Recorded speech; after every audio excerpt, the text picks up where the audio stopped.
Hello and welcome to the Amateur Austenite. My name is Frances Duncan. I am an author and the founder of the Jane Austen Society of New Zealand. My reluctant and hopefully not entirely silent guest is my mother, Brenda. Hello, everyone. New Zealand is back in lockdown, so I do not have access to the excellent Shan at the moment. Today we're talking about Chapter 5 of Mansfield Park by Jane Austen. In Chapter 5, the Crawfords meet the Bertrams. The Crawfords have several conversations on marriage with Mrs. Grant, and then Miss Crawford has a conversation with the Mr. Bertrams about whether or not Fanny is out. Mum got a bit confused going along trying to figure out who everybody is, because actually there's quite a cast going on here. There are 4 Bertram children, 2 girls, 2 boys. Sometimes they're referred to by their first name, sometimes they're referred to as Miss Bertram or Mr. Bertram. So the eldest is usually referred to as, so Tom is Mr. Bertram, but his family will call him Tom. Edmund is technically Mr. Edmund Bertram, but he will probably often be called Mr. Edmund. Maria, as the eldest, is Miss Bertram, and Julia would be Miss Julia Bertram or Miss Julia, though you do notice that Mr. Crawford and Mrs. Grant are actually just referring to her as Julia and dropping the Miss. Fanny, of course, is Miss Price. That makes it much clearer to me as well. Okay. So at this point, it mentions quite clearly that Fanny is 18, so therefore we know Julia is 20 because she's 2 years older than Fanny, and it's already being mentioned that Maria is 21. The Crawfords and the Bertrams meet each other. They're referred to as the young people, though in our way of looking at things we probably wouldn't call them young because they're late teens, early 20s, all of them. They're going to be good friends, basically. It says, as early in intimacy as good manners would warrant. So they're not going to rush into anything because that wouldn't be polite, but they're going to be great friends. We don't actually know how old Mary Crawford is. She was most allowably a sweet, pretty girl, while the Bertrams refer to themselves as the finest young woman in the country. She talks about Fanny and talks about girls coming out at 18 or 19, so she's probably older than that. Her brother is, I think, 23 because he's been in possession of his estate for, I think, 2 years. So she's somewhere between 19 and 22. The Bertram sisters already start to fall for Henry, despite him being black and plain. And you caught up on the word black, didn't you? Yeah, that was not something that I expected to find in there at all. I assume that means that he has dark colouring, like probably dark hair. I very highly doubt it means that he has dark skin. Jane Austen would have actually pointed that bit out. If he did, she does actually have a... she refers to her as mulatto, so half-black character in Sanditon. So that bit isn't made up in the recent adaptation. There is canonically a black character. And maybe he had a black beard as well as his black hair. I hadn't thought about that because we always see them being clean shaven. But yeah, he might have had a black beard. He was the most agreeable young man the sisters had ever known, and they were equally delighted with him. And Julia is quite ready to be fallen in love with, which is hilarious. Mr. Crawford does not want them to die of love, but he allowed himself great latitude on this, which is quite funny considering what comes later.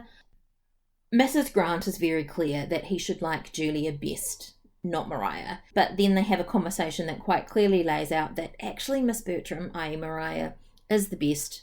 She's the prettiest, she's the funniest, but Henry says, no, I'm going to like Julia best because you tell me to. And also I feel too, because Maria is already spoken for, so he probably feels that he needs to be amazing to be able to take her away from her suitor already that she has. I don't know, because he says an engaged woman is always more agreeable than a disengaged, and I wonder if it's the challenge that he likes to try and tempt her away. He's got a really clear assessment of the situation. He can see that Maria does not love Mr. Rushworth, even though he hasn't seen them together. But he's protesting to Mrs. Grant that he believes that Maria is in love, despite this. It's a reverse psychology, maybe? Yes.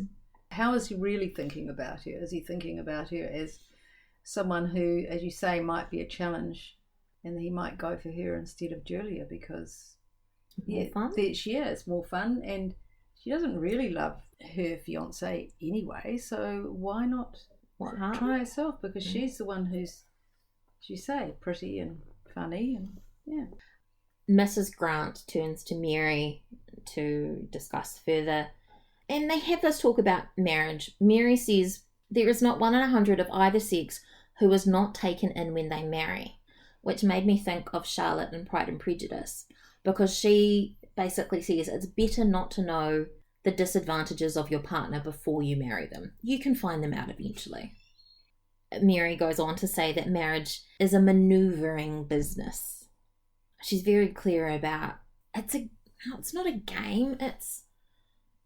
You really have to scheme to get a good marriage, and it's all about getting the good marriage. And it's understanding the partner that you are looking for as well, which can be really difficult because you don't know someone too well until you really live with them. And I think especially in their society, It may have been quite hard to know someone really well because there are so many rules about politeness. They're all very polite and dancing around each other. Yeah, it would be really hard to know. Unless they did have some time together, just two of them. Which would be so wrong, you cannot do that. But you can't, no. But yeah, even so, they'd still be standing on ceremony. There's a quote from Mrs. Grant, which I have seen published a lot, and I didn't know it was Mrs. Grant that says it. If one scheme of happiness fails, human nature turns to another. If the first calculation is wrong, we make a second better. We find comfort somewhere. It's one of those often quoted Jane Austen said things. Henry decides to stay at Mansfield Park for a while. It says that Mansfield promised well, which I think means there are objects of seduction there. There are people for him to play with. Miss Crawford decides that she will marry Tom. He's good enough. He's got a park. He's going to be a baronet one day. She thought that she should like the eldest best. She knew it was her way. And he, in his situation, might do. We don't actually see Fanny in this chapter, but she's talked about.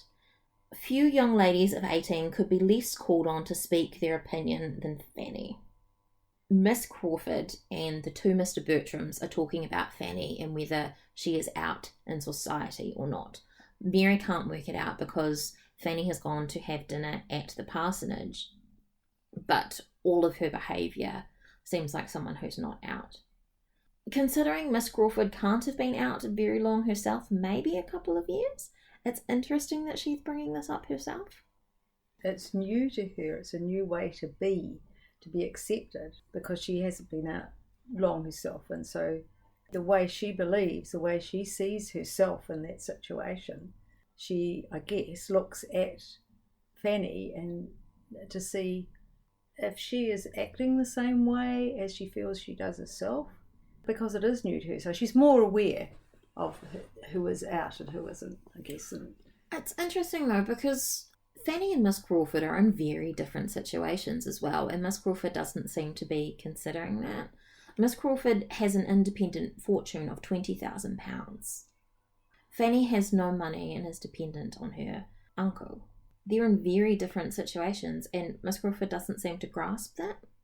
Seems to be a lot of the characters in this book don't seem to grasp where the other characters, how the other characters are situated at different times. They see themselves, and that's the way that they look at the world, as to how the world treats them and how they should treat the world, but they don't actually consider others quite the same as you feel they perhaps should at times. And Miss Crawford says that girls should be quiet and modest.